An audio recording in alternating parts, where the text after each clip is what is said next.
Jamais ne passera, non, non, non, non, non, jamais ne passera. La parole de Dieu jamais ne passera, non, non, non, non, non, jamais ne passera. La parole de Dieu jamais ne passera, non, non, non, non, non, jamais ne passera. La parole de Dieu jamais ne passera. Oh, si tu es sorcier, c'est toi qui passeras. La parole de Dieu jamais ne passera, non, non, non, non, non, jamais ne passera. La parole de Dieu jamais ne passera.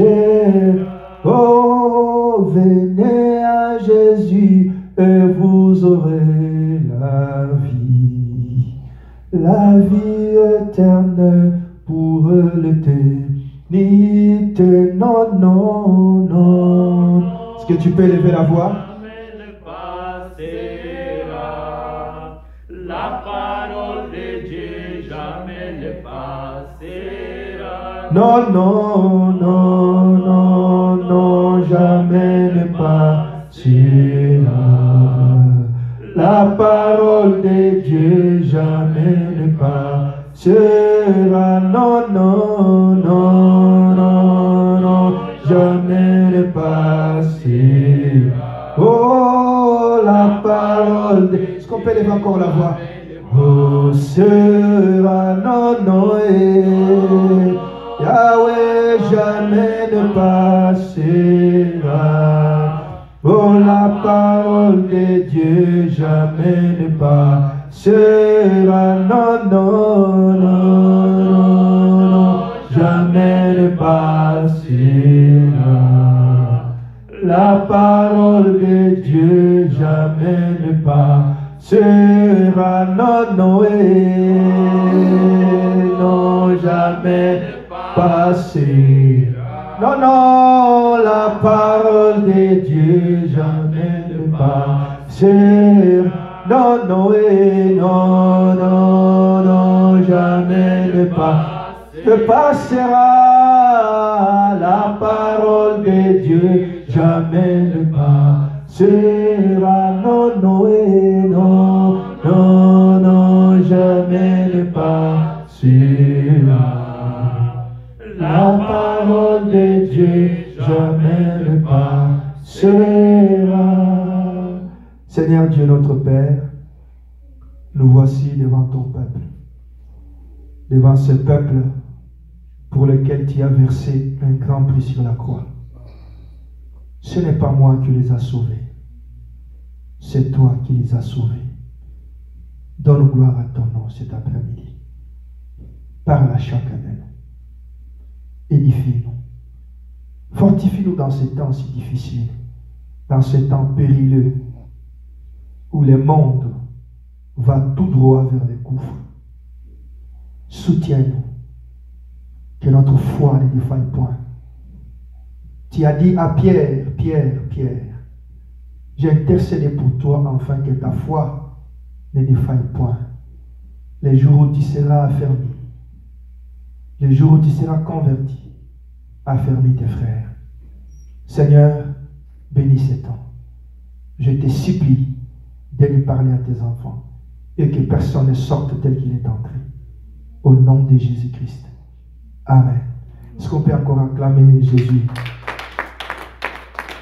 Amen. Gloire soit rendue à Dieu. Dès Timothée au chapitre 3, versets 1 à 5, nous lisons dans le nom de Jésus-Christ. Sache que dans les derniers jours, il y aura des temps difficiles, car les hommes seront égoïstes, amis de l'argent, fanfarons, hautains, blasphémateurs, rebelles à leurs parents, ingrats, irréligieux, insensibles, déloyaux, calomniateurs, intempérants, cruels, ennemis déjà de bien, traîtres, emportés, enflés d'orgueil, aimant le plaisir plutôt que Dieu, ayant l'apparence de la piété, mais régnant ce qui en fait la force. Éloigne-toi de ces hommes-là. Amen. Alléluia. Amen. Daniel, non, le premier verset que j'ai donné, c'était 2 Timothée, chapitre 3, à partir du premier verset jusqu'au 5e verset. Nous prenons un autre texte rapidement. Daniel au chapitre 1er, verset 8 à 10. Et Daniel au chapitre 6, verset 10. Daniel chapitre 1 d'abord. On commence par là. Daniel 1er. Daniel 1er, verset 8 à 10. Et puis nous allons sauter, nous allons prendre le chapitre 10, le chapitre 6 plutôt.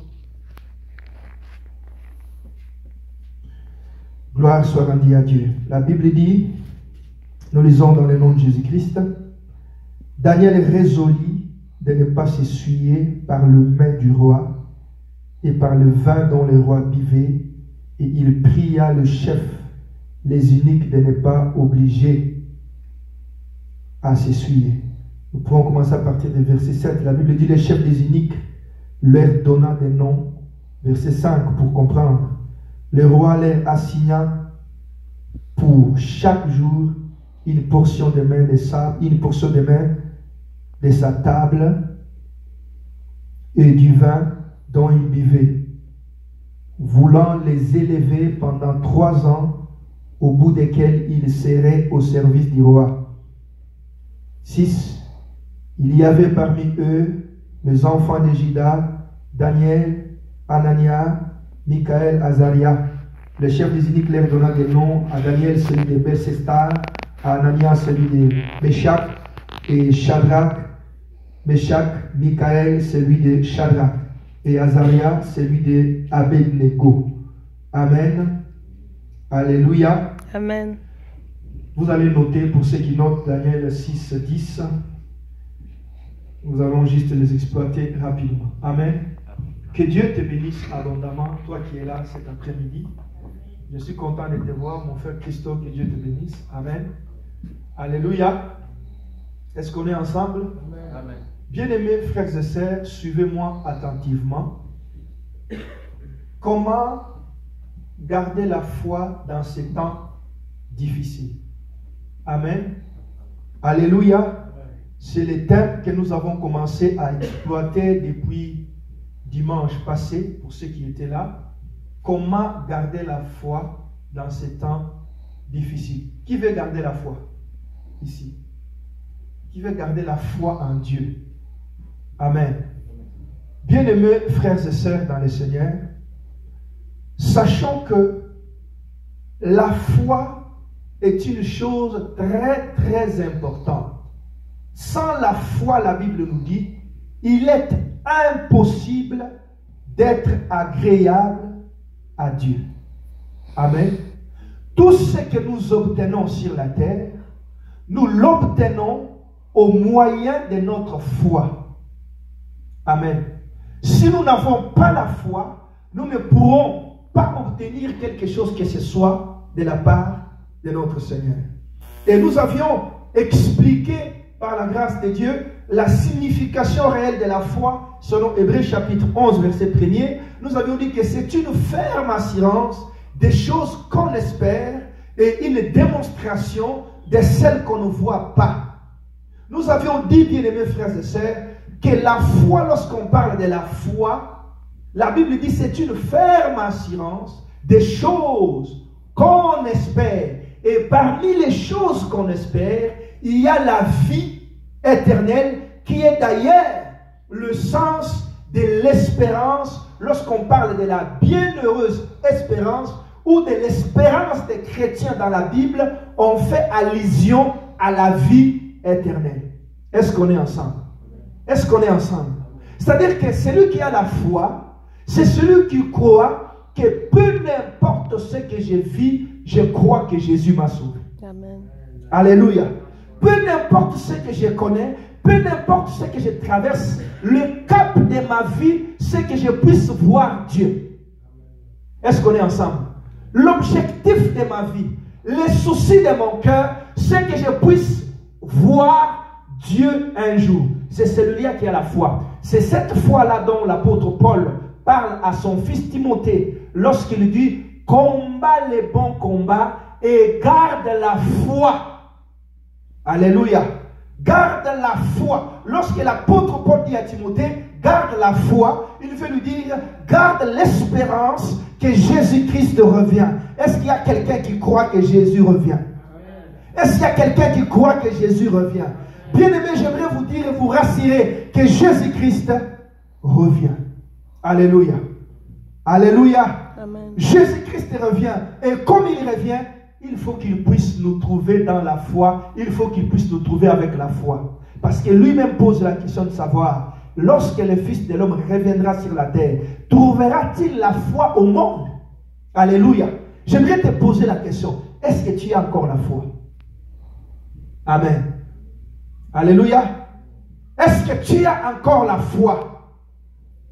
Est-ce que tu crois encore que Jésus revient te chercher? Est-ce que tu espères encore que tu verras Dieu un jour? Est-ce que le but de ta vie sur la terre, le but de ta vie chrétienne est réellement que tu vois Dieu? C'est ça la foi, brièvement parlant. Amen. Et nous avions dit que c'est cette foi-là que le diable combat. Le diable ne veut pas que tu puisses garder en esprit, que tu puisses garder dans ton cœur la foi en Dieu, que Jésus vient me chercher, quelles que soient les situations par lesquelles je traverse. Je crois qu'il m'a sauvé, je crois qu'il est mort pour ma vie, je crois qu'il m'a racheté, je dois chaque jour me préparer afin de l'attendre. C'est cette foi-là que le diable combat et il fait tout pour t'écarter sur le chemin de cette foi-là. Alléluia. Amen. Nous avions dit et expliqué dimanche passé que notre foi, c'est notre richesse. Amen. Est-ce qu'on est ensemble? Alléluia. Est-ce qu'on est là? Amen. Notre foi, c'est ça notre richesse. Parce c'est au travers de cette foi-là que nous obtenons tout de la part de Dieu. Donc nous devons garder cette foi-là. Et pour la garder, ce n'est pas Dieu qui doit garder ta foi. Est-ce qu'on est ensemble? Alléluia. Amen. Ce n'est pas la responsabilité. Dieu peut t'aider à ce que tu gardes la foi. Mais ce n'est pas la responsabilité de Dieu pour que tu gardes sa foi. Lorsque tu crois en Dieu, la foi est dans ton cœur, dans tes pensées, dans ton esprit. Toi, tu dois lutter pour que cette foi-là demeure. Est-ce que quelqu'un me comprend? Est-ce que quelqu'un est en train de me suivre? Je répète.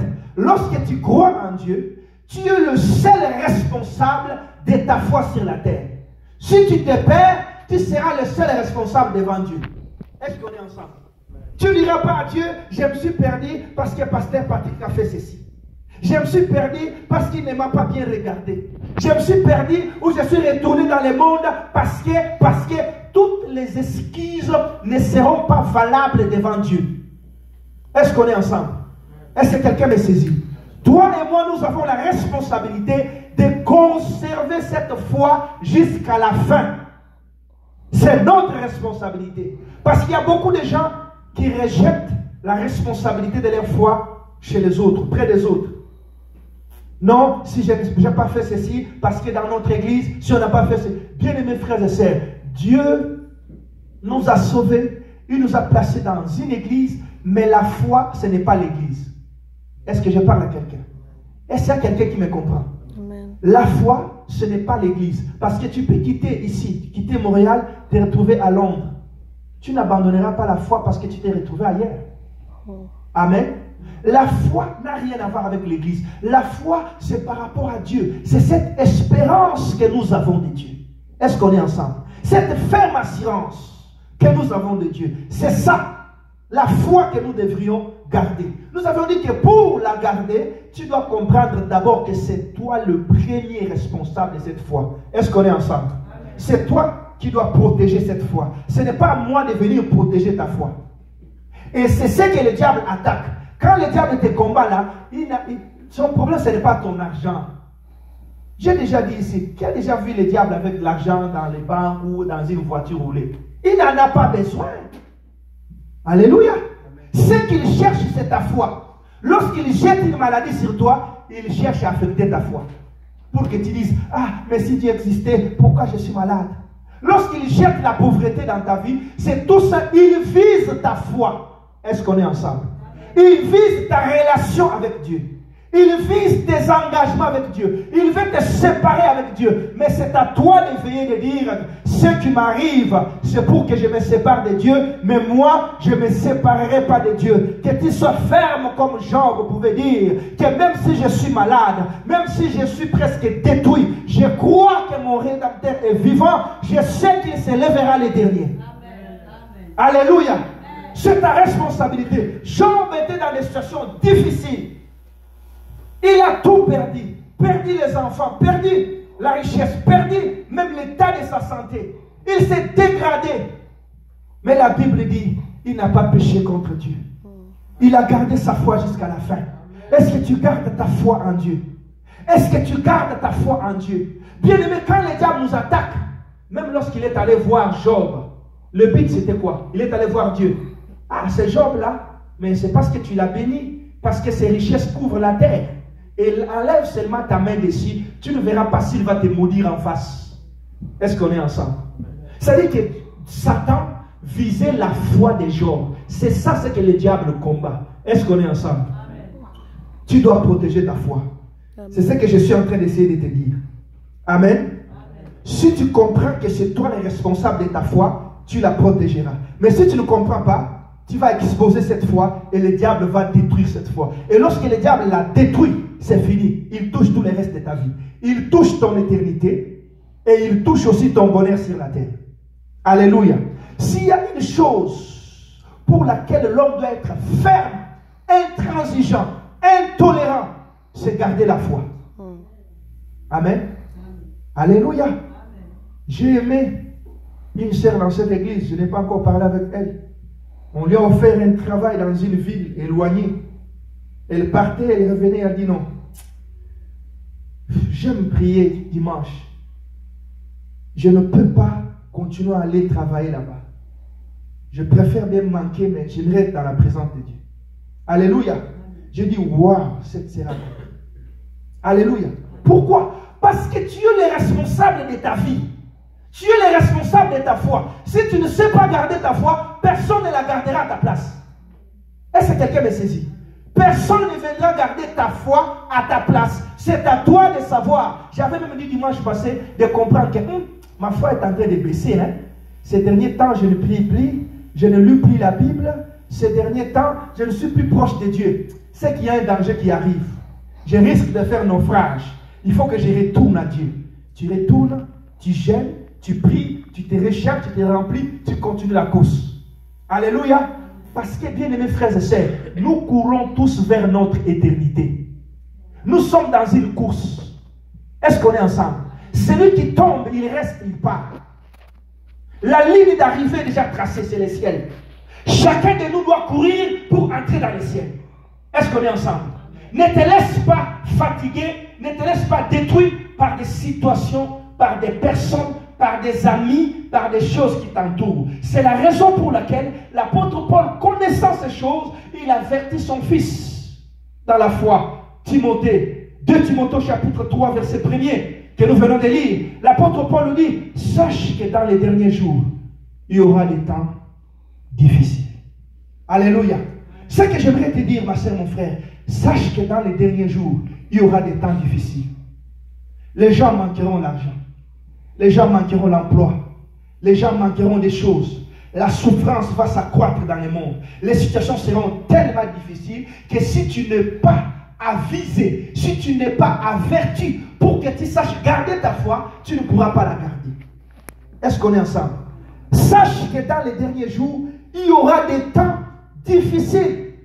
Pourquoi il y aura des temps difficiles? Parce que les hommes seront égoïstes. Ils seront amis d'argent. Ils aimeront l'argent. Ils seront ingrats, orgueilleux, fanfarons, ennemis de la cupidité. La cupidité, plutôt, ils seront ennemis des gens de bien. Ils seront orgueilleux. Alléluia. Les gens aimeront le plaisir plus que Dieu. Ça veut dire quoi, bien mes frères et sœurs? À la fin de ce texte, l'apôtre avertit à son fils qu'éloigne-toi de ces hommes-là. Est-ce que quelqu'un me suit? Est-ce que quelqu'un me comprend? Ça veut dire quoi? Lorsque tu as la responsabilité de garder ta foi, c'est à toi de savoir qu'avec telle personne, je ne peux pas marcher avec lui. Est-ce que quelqu'un me suit? C'est ta responsabilité de savoir que ma relation avec le frère Salomon, là, ça ne va pas m'amener loin dans la foi. Pourquoi? Parce que nous serons dans les temps où les gens seront amis d'argent. Les gens aimeront l'argent. Dans leur bouche, il n'y aura que les affaires d'argent. Dans leur bouche, il n'y aura que les affaires de plaisir. La richesse, la gloire. Bien-aimés frères et sœurs, combien de gens se sont perdus sur le chemin de la foi à cause de l'entourage, à cause des amis? Parce qu'il a une amie qui fait s'habiller comme un mannequin, qui veut changer les chaussures à toutes les semaines, à tous les mois, qui aime le monde plutôt que Dieu. Il se dit, mais cet ami ici, moi aussi je dois m'habiller comme lui. Il commence à travailler, il sacrifie même le temps de sa relation avec Dieu pour chercher l'argent afin de satisfaire les passions de sa chair. Alléluia. Ne sachant pas que lorsque je m'éloigne de Dieu, j'expose ma foi. Parce que la foi d'une personne, c'est exactement comme une personne. Permettez-moi la tautologie. Lorsque tu es là, si tu ne manges pas, tu ne bois pas, tu finiras par mourir. Est-ce qu'on est ensemble? Celui qui n'écoute pas la parole de Dieu, qui ne prie pas, qu'il le veuille ou non, il finira par mourir. Il mourra sur le plan spirituel. Parce que la mort physique n'est que les conséquences de la mort spirituelle. Est-ce qu'on est ensemble? J'aimerais te dire ce matin, tu as la responsabilité de garder ta foi. De veiller sur ta propre foi. Qui est à côté de moi? Qui travaille avec moi? Parce que les gens seront égoïstes. Ils ne partageront pas. Tout ce qu'ils vont gagner, ça sera pour eux. Ils aimeront des plaisirs plus que Dieu. Ils seront orgueilleux. Tu peux être avec un ami orgueilleux, mais il peut te perdre seulement par son orgueil. Alléluia. Seulement par son orgueil.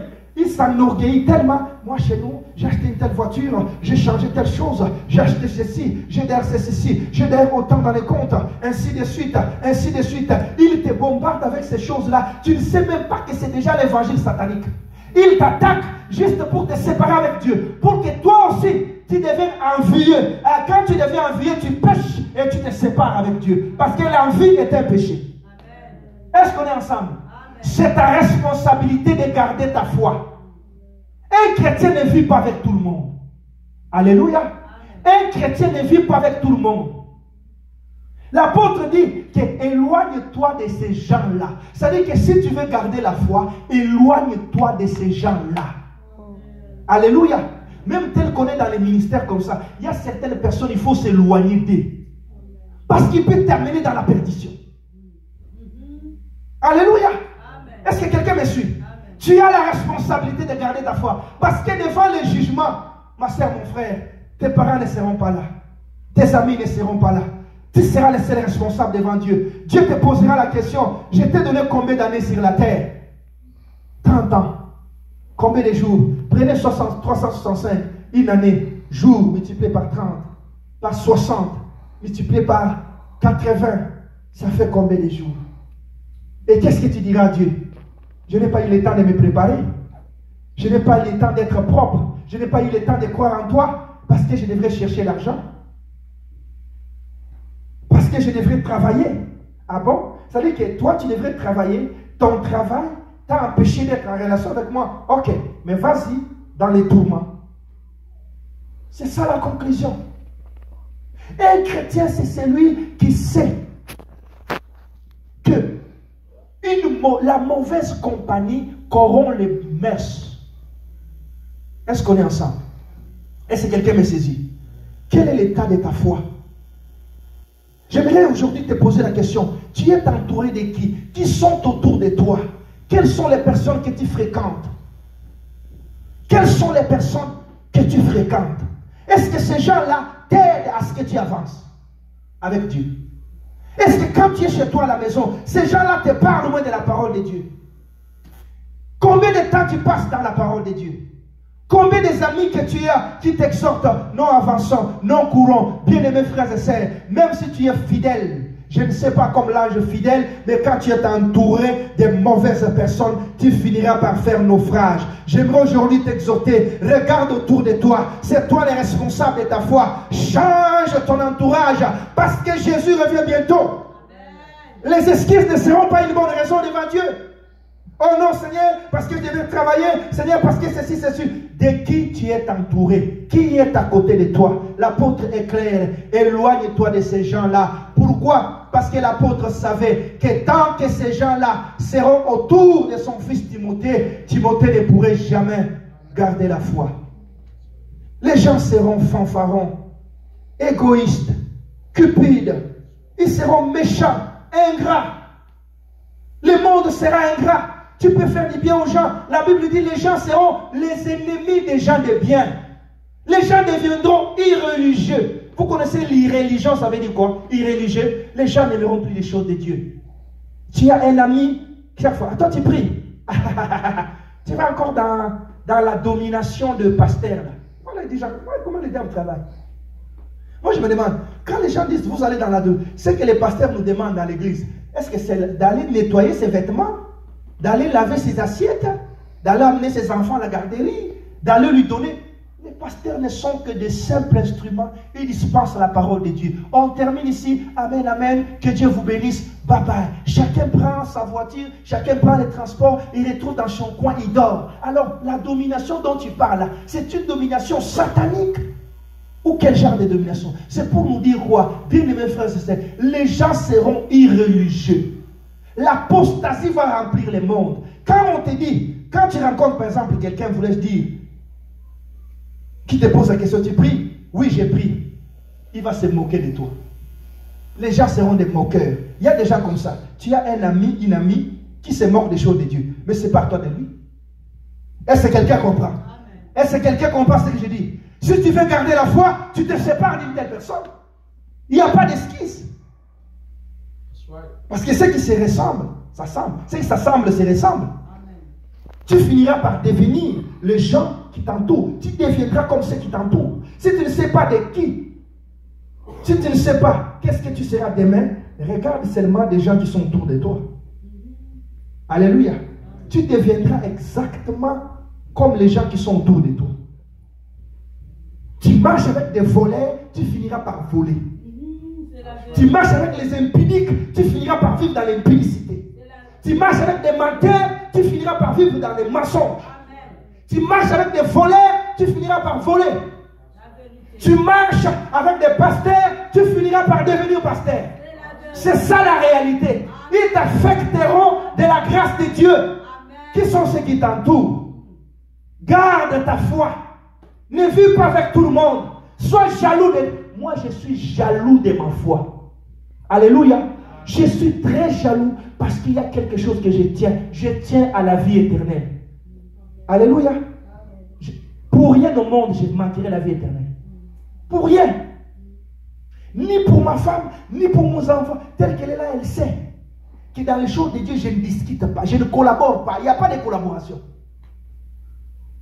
Alléluia. Même avec mes parents, ils sont là vivants. Ils savent que en ce qui concerne ma foi, je ne négocie avec personne. Et je suis ferme de ce côté-là. Ferme. Parce que nous sommes dans un temps où le diable peut passer même par les personnes les plus proches de ta vie, comme il est entré chez Pierre pour séduire les seigneurs. Le diable peut passer partout pour te détruire. J'ai un ami proche, il vient juste pour taper sur ta foi. Ah, toi, depuis que tu as commencé à prier, qu'est-ce que tu as? Nous autres, on ne prie pas, mais on a des enfants. On est mariés. Hein? Là, il te dit, pendant que tu es déjà fragilisé par la stérilité ou par les célibats, qu'est-ce qui va t'arriver? Mais il faut être ferme pour dire comme Jacob, comme Job, je sais que mon Rédempteur est vivant. Je sais qu'il s'élèvera les derniers. Je sais qu'il est vivant. Je sais qu'il s'élèvera les derniers. Je sais qu'il est vivant. Il faut être ferme comme Job pour le déclarer. Sois jaloux de ta foi, parce que c'est ta foi qui t'amènera au ciel. C'est ta foi qui te donnera les richesses. Je peux tout perdre, mais sauf la foi en Dieu. Qu'on te vole l'argent, qu'on te vole la richesse, qu'on te vole tout, mais que personne ne te vole la foi. Que personne ne te vole la foi. Ne laisse personne te voler la foi.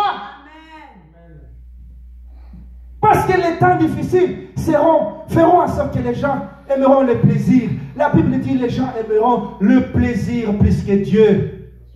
Ils aimeront le plaisir. Dans la télévision, là, vous verrez des gens qui viennent à peine de filmer de la marijuana, mais ils passent à la télé, ils rient comme s'il est dans un nuage. Ah, les astuces de Yodo. Ah non. Et puis, il a autant de millions dans les dollars, autant de millions dans les comptes. Il ne sait même pas qu'il est pauvre, malheureux et nu, malgré les millions qu'il a. Donc le diable est en train de vivre dans un monde, comment je peux dire, dans un monde imaginaire, un monde utopique, un monde virtuel. Il est en train de faire passer les chrétiens dans ce monde-là virtuel, où il les fait miroiter toutes sortes de bonheur, toutes sortes de richesses. Et aujourd'hui les chrétiens courent derrière l'argent, courent derrière la richesse, courent derrière le monde pour essayer de devenir comme les mondains. Vous trouvez même des artistes chrétiens, ils chantent, vous regardez, vous dites, mais si on enlève seulement, on enlève la voix, c'est Beyoncé. Elle fait tout ce qu'un Beyoncé fait. Les chrétiens ne connaissent même pas que ce n'est pas par l'or ni l'argent qu'ils ont été rachetés. Ils n'ont pas été rachetés par les choses périssables. Nous avons été rachetés par le sang de Jésus. Alléluia. Le sang qui a un prix inestimable. Pour rien au monde, je peux vendre ma foi. Pour rien au monde, pour quelqu'un là, un païen qui te paye $15 de l'air, $10, tu vends ta foi. Tu vends la foi pour les choses de ce monde. Mais quand tu mourras, tu seras devant le Créateur. Qu'est-ce que tu lui diras? Bien-aimé, je répète et je le redis, Jésus revient. Préparons nos vies. Gardons la foi en Dieu. Faisons tout. Battons-nous pour garder la foi. Amen. Battons-nous. Nous avions dit que la foi, pour la garder, il faut combattre. Alléluia. Surtout dans des pays comme celui-ci. L'hiver frappe dehors là. Ça fait du bien de rester sous un drap. Alléluia. Parce que même moi qui vous parle là, en plein froid comme ça, mais ça fera bien que je sois chez moi à la maison, derrière l'ordinateur en train de suivre ce qui se passe dans le monde là. Alléluia. Être un peu au chaud. Tout le monde aimera ça. Mais j'ai la responsabilité de garder ma foi. Alléluia. Je dois garder ma foi. Et ma foi me demande de rester attaché à Dieu pour être dans la foi. Parce que nous avions dit que tout ce que nous recevons de la part de Dieu, c'est comme de la manne. Amen. Amen. La manne ne pouvait